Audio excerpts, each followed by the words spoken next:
புதிய தமிழகம் தலைவர் டாக்டர் க. கிருஷ்ணசாமி அவர்கள் மாஞ்சோலை தேயிலை தோட்ட தொழிலாளர்களின் குரலாக இருந்து வருகிறார். மாஞ்சோலை தேயிலை தோட்ட தொழிலாளர்களின் குரலாக இருந்து உச்ச நீதிமன்ற உத்தரவை வென்றெடுப்பாரா என்பது பற்றி நமது கடையர் டிவியில் என்ன என்பதை பற்றி நாம் பார்ப்போம். அதாவது, நாடு சுதந்திரம் அடைவதற்கு முன்பு சிங்கம்பட்டி ஜமீன் கட்டுப்பாட்டில் இருந்த இடம். இந்த இடம் 1929ஆம் ஆண்டு தி பாம்பே பர்மா ட்ரேடிங் கார்ப்பரேஷன் என்ற நிறுவனத்திற்கு 99 ஆண்டுகள் குத்தகைக்கு விடப்பட்டிருக்கிறது. இந்த குத்தகை காலம் வரும் 2028ஆம் ஆண்டு நிறைவடைகிறது. இந்த நிலையில் களக்காடு முண்டந்துறை புலிகளினுடைய காப்பக பகுதியில் மாஞ்சோலை எஸ்டேட் அமைந்திருப்பதாலும் காப்பு காடாக இருப்பதாலும் வரும் 2028ஆம் ஆண்டுக்குள் வெளியேறுமாறு கடந்த 2018ஆம் ஆண்டு பிப்ரவரி 28ஆம் தேதி தேயிலை தோட்ட நிர்வாகத்துக்கு உச்சநீதிமன்றம் உத்தரவு செய்திருக்கிறது. ஆகையினால் தேயிலை தோட்ட நிர்வாகத்திற்கு உச்சநீதிமன்றம் உத்தரவு செய்திருப்பதனால் இந்த தேயிலை தோட்ட நிர்வாகம் தற்பொழுது மாஞ்சோலை தேயிலை தோட்ட தொழிலாளர்களை வெளியேற்றுவதற்கு முன்னெடுத்து வருகிறது. இதில் மாஞ்சோலை தேயிலை தோட்ட தொழிலாளர்களின் குரலாக புதிய தமிழகம் கட்சி தலைவர் டாக்டர் கிருஷ்ணசாமி இருக்கிறார். அவர் நமது இந்திய சட்ட திட்டத்தின் அடிப்படையில், தொழிலாளர்களுடைய நலன் குறித்த சட்ட திட்டத்தின் அடிப்படையில் உச்சநீதிமன்றம் சென்று அந்த மாஞ்சோலை தேயிலை தோட்ட தொழிலாளர்களுடைய அந்த பிரச்சனையை மீட்டெடுப்பு வருவாரா என்ற கேள்வியை நமது கடையர் டிவியின் சார்பாக பொது பார்வைக்கு நாம் வைக்கிறோம். மாஞ்சோலை தேயிலை தோட்ட தொழிலாளர்களினுடைய தவிப்பும் அவர்களுடைய பின்புலமும் பற்றி நமது கடையர் டிவியில் என்ன என்பதை பற்றி நாம் பார்க்கலாம். அதாவது, எஸ்டேட் பகுதியில் வாழ்ந்த எங்களுக்கு சமநில பகுதியில் எப்படி வாழ்வது என்பது தெரியவில்லை என்ற பரிதவிப்பு குரல்களுக்கு பின்னால் மாஞ்சோலை தேயிலை தோட்ட தொழிலாளர்களின் பல்லாண்டு வாழ்வியல் ஏக்கமும் துக்கமும் நிறைந்திருக்கிறது. இந்த பிரச்சனையின் முழுமையான பின்புலம் இதுதான். அதாவது, திருநெல்வேலி மாவட்டம் மேற்கு தொடர்ச்சி மலைப்பகுதியில் மாஞ்சோலை, காக்காச்சி, ஊத்து, நாலுமுத்து ஆகிய பகுதிகளில் தேயிலை எஸ்டேட் உள்ளது. இங்கு 2000க்கும் மேற்பட்டவர்கள் பணிபுரிந்த நிலையில் தற்போது குதிரைவெட்டி பகுதிகள் மூடப்பட்டு சுமார் 700க்கும் மேற்பட்ட தொழிலாளர்கள் தங்கியிருந்து பணிபுரிகிறார்கள். நாடு சுதந்திரம் அடைவதற்கு முன்பு சிங்கம்பட்டி ஜமீன் கட்டுப்பாட்டில் இருந்த இந்த இடம் 1929ஆம் ஆண்டு தி பாம்பே பர்மா ட்ரேடிங் கார்ப்பரேஷன் என்ற நிறுவனத்திற்கு 99 ஆண்டுகள் குத்தகைக்கு விடப்பட்டது. இந்த குத்தகை காலம் வரும் 2028ஆம் ஆண்டோடு நிறைவடைகிறது. இந்த நிலையில் களக்காடு முண்டந்துறை புலிகள் காப்பக பகுதியில் மாஞ்சோலை எஸ்டேட் அமைந்திருப்பதாலும் காப்பு காடாக இருப்பதாலும் வரும் 2028ஆம் ஆண்டுக்குள் வெளியேறுமாறு கடந்த 2018ஆம் ஆண்டு பிப்ரவரி 28ஆம் தேதி தேயிலை தோட்ட நிர்வாகத்துக்கு உச்சநீதிமன்றம் உத்தரவு செய்திருந்தது. இதையடுத்து தோட்ட நிர்வாகம் அங்கிருந்து வெளியேற முடிவு செய்தது. இங்குள்ள தோட்ட தொழிலாளர்கள் விருப்ப ஓய்வில் செல்ல கடந்த மாத இறுதியில் அறிவிப்பு வெளியிட்டது. அதன் விவரம், அதாவது, மணிமுத்தாறு மற்றும் ஊத்து தேயிலை தோட்டம் மற்றும் தேயிலை தொழிற்சாலைகளை உள்ளடக்கிய சிங்கம்பட்டி குழுவில் அந்த சிங்கம்பட்டி குரூப்பில் பணிபுரியும் அனைத்து தொழிலாளர்களுக்கும் இதன் மூலம் அறிவிப்பது என்னவென்றால், சிங்கம்பட்டி குரூப்பின் வணிகத்தை நிலைநிறுத்தமான முறையில் மேலாண்மை செய்வதற்கு உதவ பிபிடிசி லிமிட் வெளிப்படுத்தும் விருப்ப பணி ஓய்வு திட்டம் மூலம் தொழிலாளர்கள் தங்களது தகுதியின் அடிப்படையில் பலன்கள் பெற்றுக்கொள்ளும் வகையில் அதனை தேர்வு செய்து கொள்ள அழைக்கப்படுகிறார்கள். அதாவது, விருப்ப பணி ஓய்வு பெறும் தொழிலாளர்களுக்கு பிபிடிசி லிமிட் நிறுவனமானது சட்டப்படியாக வழங்கப்பட வேண்டிய பலன்கள் மட்டுமல்லாது அதனோடு சேர்த்து கருணை தொகையும் மற்றும் 2023-2024 நிதியாண்டுக்கான சட்டப்படியிலான போனஸ் தொகையும், அதாவது மிகை ஊதியம், அதாவது இணைத்து வழங்கப்படும். விருப்ப பணி ஓய்விற்கான அனைத்து வழிமுறைகளையும் தீர்வு ஒப்பந்தத்தில் தெரிவிக்கப்பட்டு விருப்ப ஓய்வு பெற விண்ணப்பிக்கும் அனைத்து தொழிலாளர்களுக்கும் அதில் கையொப்பமிட வேண்டும். விருப்ப ஓய்விற்கு விண்ணப்பிக்கும் ஒவ்வொரு தொழிலாளிக்கும் அவரவர்கள் பெறுகின்ற பண பலன்களின் உண்மையான தொகையினை உறுதி செய்யும் வகையில் தனித்தனியாக கடிதங்கள் கொடுக்கப்படும். தீர்வு ஒப்பந்தத்தின் நகலும் மற்றும் விருப்ப ஓய்வு பெறுவதற்கான விண்ணப்ப படிவமும் மாஞ்சோலை மணிமுத்தாறு மற்றும் ஊத்து எஸ்டேட் அலுவலகம், தேயிலை தொழிற்சாலை அலுவலகத்திலும் தொழிலாளர்களின் பார்வைக்காக வைக்கப்படும் என்று தெரிவிக்கப்பட்டிருக்கிறது. தொழிலாளர்கள் தங்களது விருப்ப ஓய்விற்கான விண்ணப்பத்தை சமர்ப்பிக்க கடந்த 14ஆம் தேதி கடைசி என்று அறிவிக்கப்பட்டிருந்தது. இதையடுத்து இங்கிருந்த தொழிலாளர்களும் பலரும் விருப்ப ஓய்வு விண்ணப்பங்களை பெற்று கையெழுத்திட்டு அளித்திருக்கிறார்கள். இந்நிலையில் குத்தகை காலம் முடிவதற்கு முன்னரே பிபிடிசி நிறுவனம் தொழிலாளர்களை அங்கிருந்து வெளியேற்றும் நடவடிக்கையில் இறங்கியிருப்பது தொழிலாளர்களை அதிர்ச்சிக்கு உள்ளாக்கியது. வரும் ஆகஸ்ட் 7ஆம் தேதிக்குள் வெளியேற வேண்டும் என்று தோட்ட நிர்வாகம் நோட்டீஸ் அளித்திருக்கிறது. இந்நிலையில்தான் தங்களது வாழ்வாதாரத்தை பாதுகாக்க 700 குடும்பங்களுக்கு இலவச வீட்டுமனை பட்டா உள்ளிட்ட கோரிக்கைகளை அரசு நிறைவேற்ற கேட்டு நீதிமன்றத்தில் வழக்கு தொடரப்பட்டது. இந்த வழக்கை விசாரித்த உயர்நீதிமன்றம் தொழிலாளர்களுக்கு மறுவாழ்வு வசதிகளை செய்து தரும் வரை அவர்களை அங்கிருந்து வெளியேற்ற எந்த நடவடிக்கைகளையும் எடுக்கக்கூடாது என்று உத்தரவு செய்திருக்கிறது. இந்த வழக்கு விசாரணை தொடர்ந்து நடைபெறவுள்ள நிலையில் தமிழக சட்டப்பேரவை கூட்டத்தொடரில் தங்களது மறுவாழ்வுக்கான அறிவிப்புகளை அரசு வெளியிடும் என்கின்ற எதிர்பார்ப்பில் தொழிலாளர்கள் இருக்கிறார்கள்.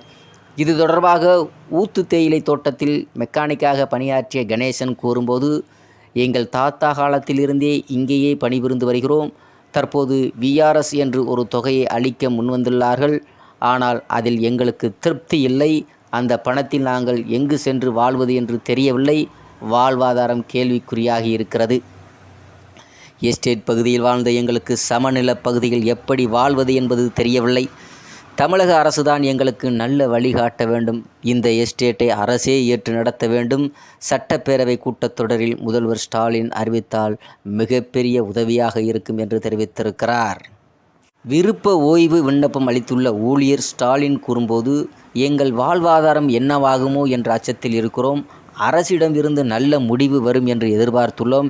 இதுவரை வீடுகளை காலி செய்யாமல் இருக்கிறோம் என்றும் தெரிவித்திருக்கிறார்.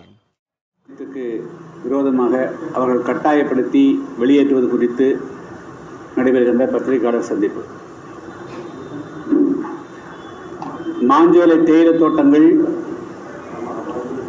திருநெல்வேலி மாவட்டம் அம்பாசமுத்திரம் தாலுக்காவில் களக்காடு முண்டந்துறை வனப்பகுதியில் 8373 ஏக்கர் பரப்பளவில் தேயிலை தோட்டங்கள் ஏறக்குறைய 200 ஆண்டுகளாக இருந்து வருகின்றன. 6 தலைமுறைகளாக பல்லாயிரக்கணக்கான தொழிலாளர்கள் இந்த மாஞ்சோலை தேயிலை தோட்டங்களிலே பணிபுரிந்து வருகிறார்கள். துவக்கத்தில் இந்த தேயிலை தோட்டங்கள்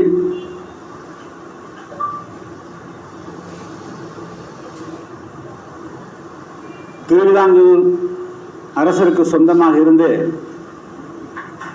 அதன் பின் பிபிடிசி நிர்வாகத்தோடு 99 ஆண்டுகளுக்கு 1927ஆம் ஆண்டு குத்தகைக்கு விடப்பட்டது. சட்டப்படியாக 2028ஆம் ஆண்டு மாஞ்சோலை தேயிலை தோட்டங்களுடைய குத்தகை நிறைவேற உள்ளது. இன்று வரையிலும் 8373 ஏக்கராவிலும் ஆர்கானிக் என்று அழைக்கப்படக்கூடிய இயற்கை உரங்கள் அளிக்கப்பட்டு உற்பத்தியாகக்கூடிய தேயிலை தான் அங்கு விளைவிக்கப்படுகிறது. பெரும்பாலும் இவைகள் உள்நாடு மற்றும் வெளிநாடுகளுக்கு ஏற்றுமதி செய்யப்படுகின்றன.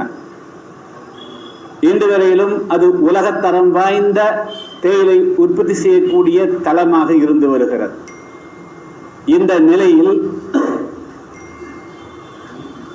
அந்த பிபிடிசி நிர்வாகத்திற்கு உட்பட்ட பல்லாயிரக்கணக்கான தொழிலாளர்கள் கொத்தடிமைகளைப் போல நடத்தப்படுகிறார்கள்.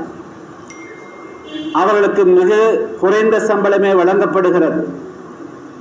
அவர்கள் குடியிருக்கக்கூடிய வீடுகள் கூட முறையான பராமரிப்பின்றி அவர்கள் சிரமப்படுகிறார்கள். அவர்களுடைய தினச்சம்பளம் உயர்த்தப்பட வேண்டும் என்று பல்வேறு கோரிக்கைகளை வலியுறுத்தி 1998ஆம் ஆண்டு ஆகஸ்ட் மாதம் 23 தொடங்கி ஏறக்குறைய 3 ஆண்டு காலம் அவருடைய வாழ்வுரிமை மேம்படுத்துவதற்காக நாங்கள் போராடினோம். அதனுடைய விளைவாக இன்று ஏறக்குறைய 490 ரூபாய் வரையும் அவர்கள் சம்பளம் பெறுகிறார். இந்த நிலையில் அங்கு பணிபுரியக்கூடிய தேயிலை தோட்ட தொழிலாளர்களை 45 நாட்களுக்கு உள்ளாக அவர்களுடைய வீடுகளை எல்லாம் காலி செய்துவிட்டு அவர்கள் வெளியேற வேண்டும் என்று பாம்பே பர்மா ட்ரேடிங் கார்ப்பரேஷன் என்ற அந்த பிபிடிசி நிர்வாகம் ஒவ்வொரு தொழிலாளர்களையும் தனிப்பட்ட முறையில் அழைத்து கட்டாயப்படுத்தி இப்பொழுது அவரிடத்திலே கையெழுத்து பெற்றிருக்கிறார்கள். அந்த விருப்ப ஓய்வு பெற்று செல்லக்கூடிய தொழிலாளர்களுக்கு 1 லட்சம் ரூபாய் வெல்லும் 3 லட்சம் ரூபாய் நட்டீடாக கொடுக்கப்படும் என்று அவர்கள் பேசி இந்த காரியத்தை பிபிடிசி நிர்வாகம் செய்திருக்கிறது. இது கேள்விப்பட்ட உடனேயே அந்த நேரத்திலே தேர்தல் நடந்து கொண்டிருந்த காரணத்தினாலே நான் எங்களுடைய புதிய தமிழகம் கட்சியினுடைய மாநில நிர்வாகிகள் 4 பேரை தேயிலை தோட்ட தொழிலாளர்களை சந்திப்பதற்காக அனுப்பி வைத்தோம். ஆனால் மணிமுத்தாறு அருகிலேயே அங்கிருந்த ஃபாரஸ்ட் அதிகாரிகள், அதாவது வனத்துறை அதிகாரிகளும் காவல்துறை அதிகாரிகளும் எங்களுடைய நிர்வாகிகளை மேலே செல்ல அனுமதிக்கவில்லை.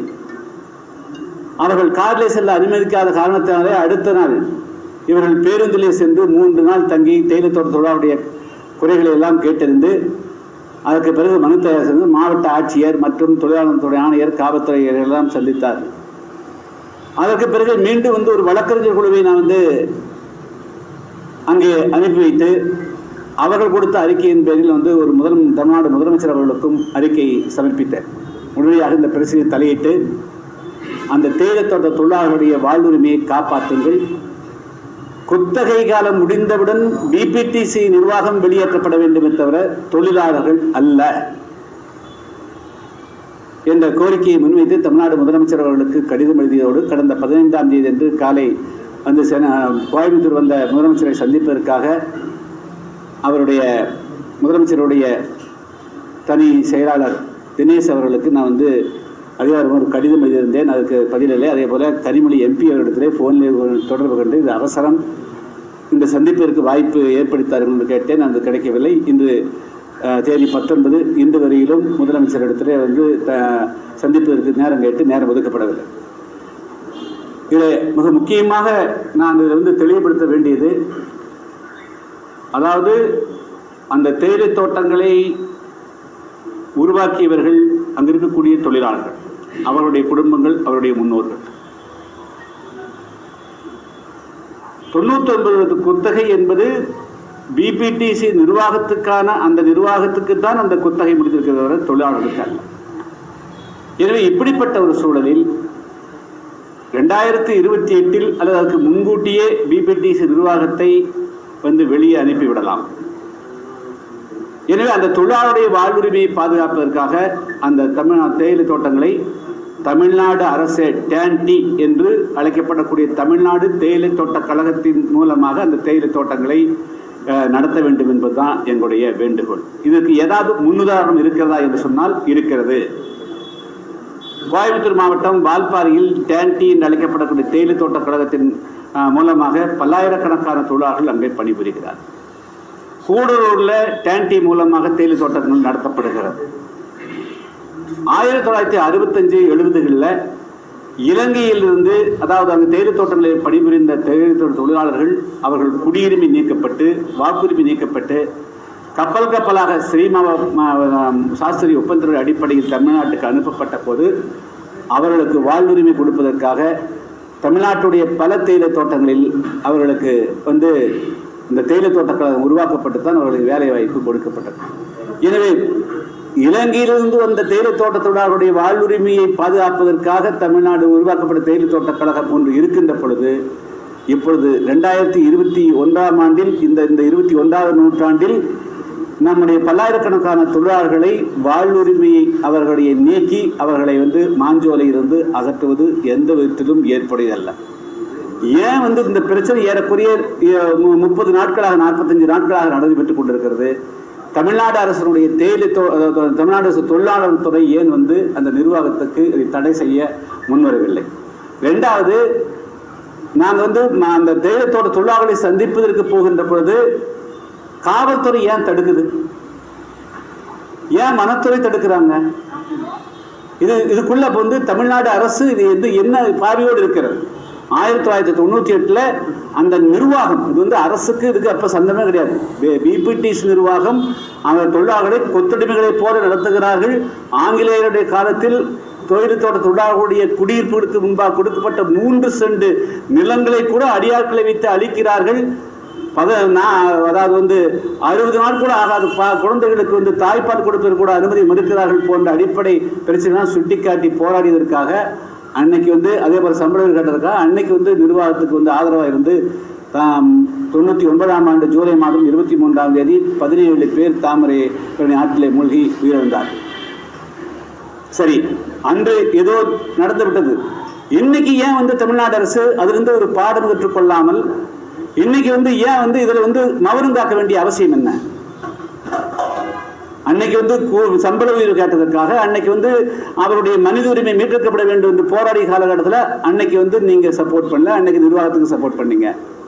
இன்னைக்கு ஏன் வந்து நீங்க அதே நிலை எடுக்கிறீங்க? அப்போ இதுதான் என்னுடைய கேள்வி.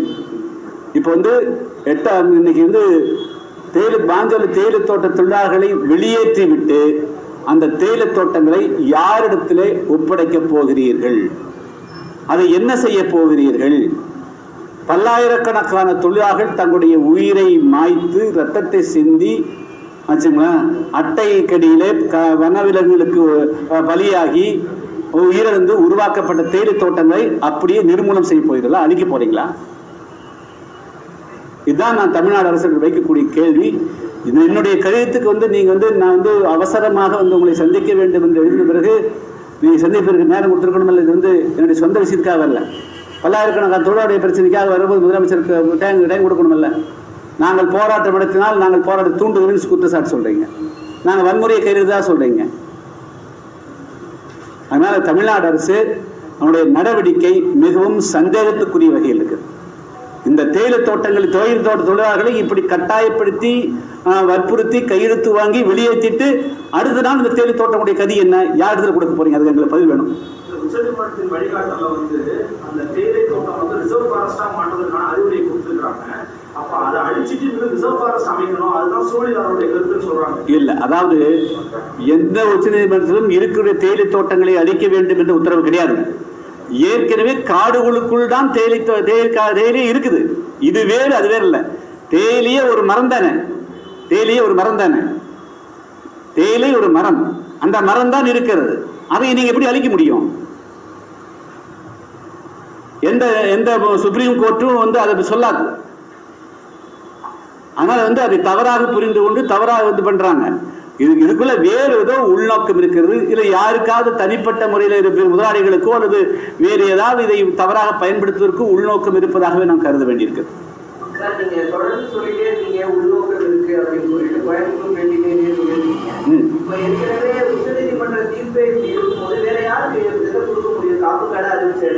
இல்ல, காப்பு காடுன்னா என்னங்க? காடு தான், காப்பு காடு காடு ரெண்டு ஒண்ணுதான். ரிசர்வ் ஃபாரஸ்ட்னா ஃபாரஸ்ட் தான். அது இப்பொழுதும் அது ஃபாரஸ்டா தான் இருக்குது. இன்னும் சொல்ல போனால் அந்த காடுகள் முறையாக பாதுகாக்கப்பட வேண்டும் என்று சொன்னால் அங்கே தொழிலாளர்கள் குடியிருந்தால்தான் அந்த பாதுகாப்பாக இருக்கும். தொழிலாளர்கள் குடியிருக்கப்படுகின்ற பொழுது எந்த மரமும் வெட்டுவதற்கு தொழிலாளர்கள் அனுமதிப்பதில்லை, அங்கே தவறு நடப்பதற்கு அனுமதிப்பில்லை. அந்த தொழிலாளர்களே அந்த வனங்களுக்கு பாதுகாப்பாக இருக்கிறார்கள்.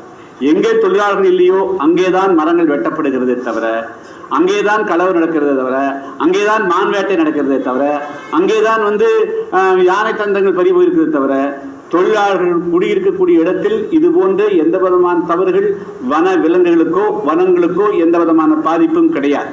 இப்பொழுதும் அது பல்லாயிரக்கணக்கான ஏக்கர் இருக்கக்கூடிய இடத்துல உள்ளதான் இருக்குது, அது தனியாக கிடையாது. உள்ள மரங்கள் வச்சுக்கிறாங்க, வெளியே வந்து வரப்பல மரம் வச்சுக்கிறாங்க, காடுகளுக்குள்ள மரங்களுக்குள்ளதான் தேயிலை இருக்குது. தேயிலையே ஒரு மரம் தான், அதை அழித்து இன்னொரு மரம் உருவாக்க முடியாது, அதுவே மரம் தான்.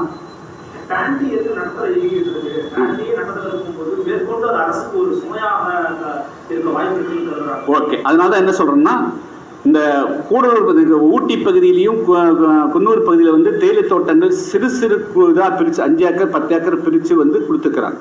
அதே போல் இந்த மாஞ்சோலையை வந்து 8373 ஏக்கரை பல தலைமுறைகளாக யாரெல்லாம் அந்த தேயிலை தோட்டங்களில் பணிபுரிந்தார்களோ அவருடைய குடும்பங்களுக்கு 5 ஏக்கர் 10 ஏக்கர் அவங்களே பண்ணினா கூட அவருடைய படித்த பிள்ளைகளுக்கு அதை பிரித்து கொடுத்து அதை லாபகரமாக நடத்தலாம். நீங்கள் 99 வருஷம் குத்தகை கொடுக்க வேண்டாம், 33 வருஷம் குத்தகை கொடுத்தோன்னா அது ரொம்ப லாபகரமாக பண்ணி கொடுப்பாங்க. அதே போல் வந்து இப்போ டூரிசம் டெவலப் பண்ணலாம், மாற்றுப்பயிர் பண்ணலாம். இதை வந்து எது கொடுத்தாலும் அங்கே இருக்கிற தேயிலை தோட்ட தொழிலாளருடைய குடும்பங்களுக்கு தான் போய் சேரணும், தவிர வேறு யாரும் கைப்பற்றுவதற்கு அதை அனுமதிக்கூடாது. அதுதான் வந்து என்னுடைய உள்நோக்கங்கிறது.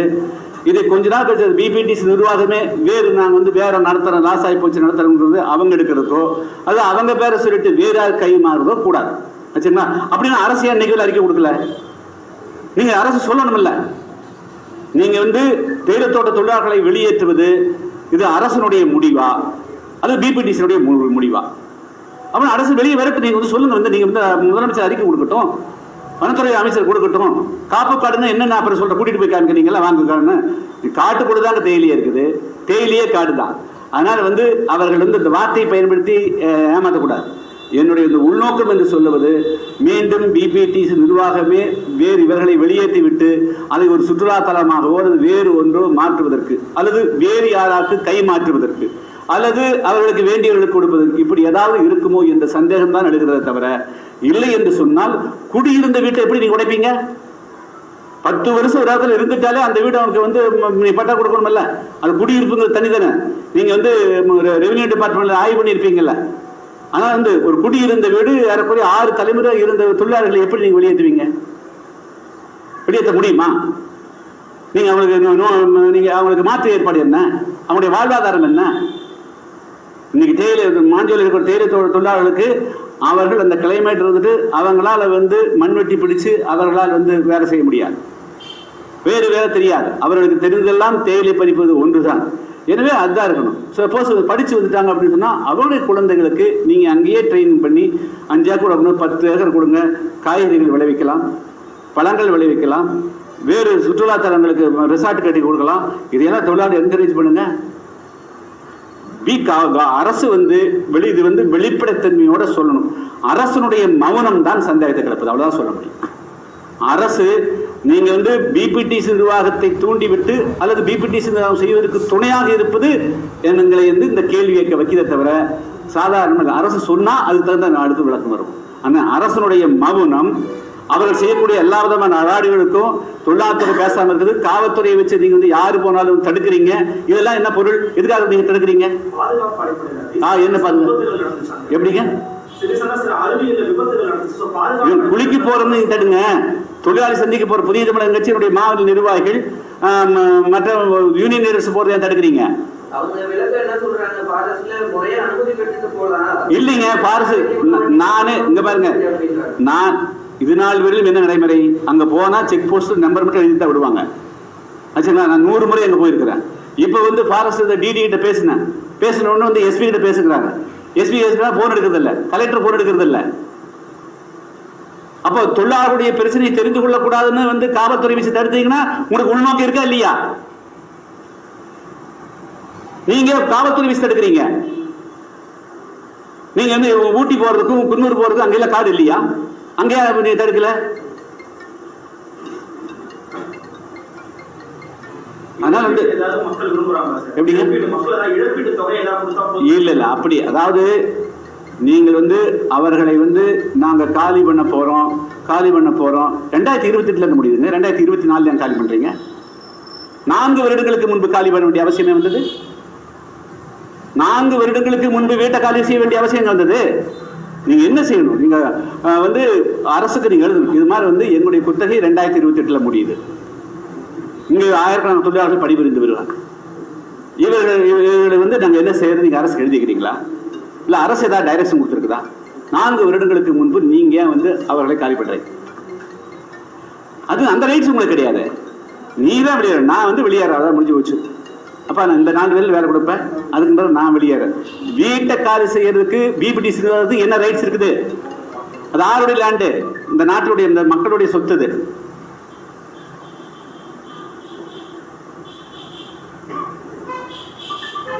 ஆனால் உள்நோக்கம் என்பது வேறு அல்ல. நீங்கள் வந்து காவல்துறையை வச்சு நீங்கள் தடுக்கிறீங்க, அதுதான் நாங்கள் கேளுங்க. போனால் போலீஸ்கார் 2 பேர் உள்ளே அனுப்பிச்சி விட்றாங்க.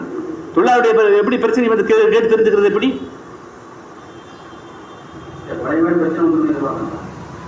பழைய மாதிரி பிரச்சனை வந்துடும்னு எப்படி பழைய மாதிரி எந்த பிரச்சனை வந்தது? இது நடக்கிறது மலையிலே இல்லை. பழைய பிரச்சனை அவங்க தானே பண்ணாங்க. அந்த மாதிரி பிரச்சனை வராமல் தடுக்க வேண்டியது அவங்க பொறுத்து இருக்குது. நீங்கள் பிரச்சனையை தெரிந்து கொள்ளவும் நீங்கள் அனுமதிக்கிறது இல்லை, பிரச்சனையை தீர்வு காண மாட்டீங்க. அப்போ நான் கேட்குற கேள்வி சரியாக இருக்குதா இல்லையா? நான் அந்த இடத்துக்கு போய் அந்த தொழிலாளர்களுடைய பிரச்சனை என்னன்னு தெரிஞ்சுக்கணுமா இல்லையா? தெரிஞ்சுக்கணுமா இல்லையா சொல்லுங்க. இல்லைங்க, நான் பிரச்சனை தெரியாமல் எப்படிங்க sir how I can step into the court? தேயிலத்தோட தொழிலாளருடைய இன்றைய நிலவரம் என்ன, அவன் நோட்டீஸ் என்ன கொடுத்தா, இவங்களுடைய பிரச்சனை என்னன்னு தெரியாமல் நான் எப்படி வந்து கோர்ட்டுக்கு போகிறது? கோர்ட்டு ஆதாரம் எல்லாம் போய் கோர்ட்டு ஏற்றுக்குமா? என்னுடைய கேள்வி, காவல்துறையை வச்சு நீ ஏன் தடுக்கிற? வனத்துறையை வச்சு நீ ஏன் தடுக்க? வனத்துறை உள்ள போகிறதுக்கு வந்து நீங்கள் அவங்க குடியிருப்பு தான் நாங்கள் போகிறோம், வேற எங்கே போகிறோம்? நீங்கள் வேணால் போகிற போது வந்து வெஹிக்கிள் செக்அப் பண்ணிக்கலாம், வர்ற போது வந்து வேறு ஏதாவது வந்து பொருள் கொண்டு போயிட்டு எடுத்து வராங்கன்னா செக்அப் பண்ணலாம். அதுதான் உங்களோட ரைட்ஸ். மற்றபடி மக்களை சந்திப்பிற்கும் தொழிலாளர் சந்திப்பிற்கும் தடை உண்டா? ஆமாம், நான் கேட்குற கேள்வி ஏன் தடுத்தீங்க தான் கேள்வி. இல்லை, ஏன் தடுக்கிறீங்க? ஏன் இந்த தடை? வனத்துறை தான் பண்ணணும், நீங்க ஏன் காவல்துறையிட்ட ஒப்படைக்கிறீங்க? அப்ப நீங்க சட்ட ஒழுங்குக்கு கிரியேட் பண்றீங்களா? நீங்க மீண்டும் போராட தோன்றீங்களா?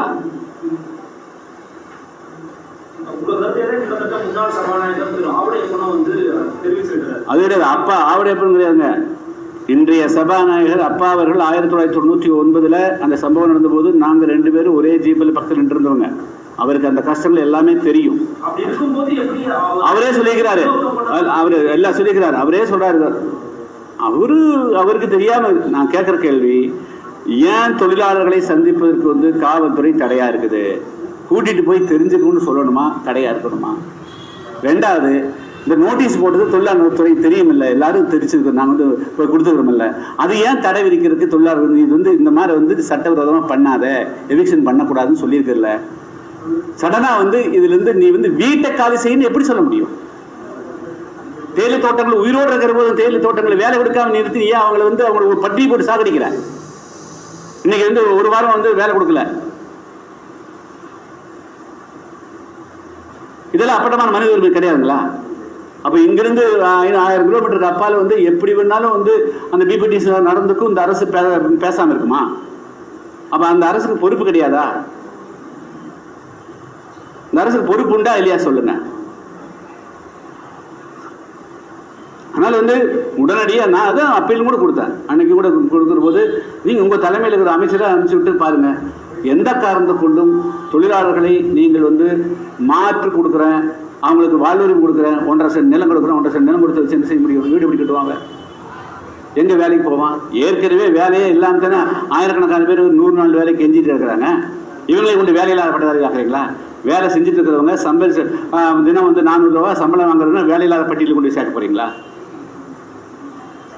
ஆனால் தேயிலை தோட்டங்கள், மாஞ்சோலை தேயிலை தோட்டங்கள் எந்த காரணம் கொண்டும் அழிக்கப்படக்கூடாது. அது காடுகள் தான், ஏற்கனவே காடுகள் தான்.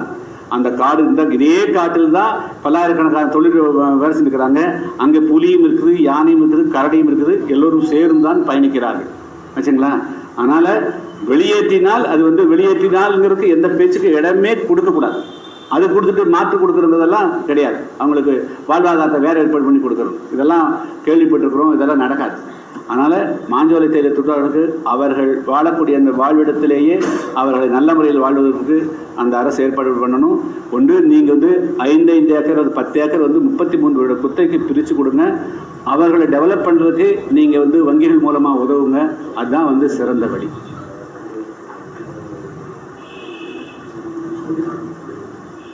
இந்த மதுரை ஹைகோர்ட் வந்து மறுவார உத்தரவு கொடுக்குற வரைக்கும் அந்த வெளியேற்றப்படாது சார். வந்து அந்த வழக்குகள் வந்து அதெல்லாம் வந்து அறகுறையாக வந்து விஷயங்கள் தெரியாமல் வந்து பதிவு பண்ணுறதுங்க. மறுவாழ்வுக்காக தேயிலை தோட்ட தொழிலாளர்கள் போராடவில்லை, அவர்கள் வாழ்ந்து கொண்டிருக்கிறார்கள். வாழ்வுரிமை பறிக்காதுங்கிறது தான் முக்கியமானது ஆச்சுங்களா. மறுவாழ்வு எங்கே கேள்வி வருது? எதுக்காக முதல் அவங்க வெளியேற்ற வேண்டிய அவசியமே இல்லையே. அதனால் அறகுறையாக சில பேர் வந்து தெரியாமல் வந்து ஒரு விளம்பரத்துக்காக சில பேர் வழக்கு பதிவு பண்ணுறாங்க, அது ஒரு போட்டு ஆர்டர் போட்டுருக்கு. That is not a question.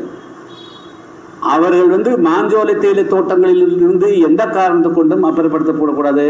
Manjolai தேயிலை தோட்டங்களை தமிழ்நாடு அரசே நடத்தணும். இதுதான் வந்து அரசு நட்டத்தில் இருந்ததுன்னு சொன்னால் அதை வந்து தேயிலை தோட்டங்களை 5 ஏக்கரை 10 ஏக்கரை வந்து தேயிலை தோட்ட குடும்பங்களுக்கு பிரித்து கொடுத்து தேயிலை தொடரட்டும், பணி தொடரட்டும்.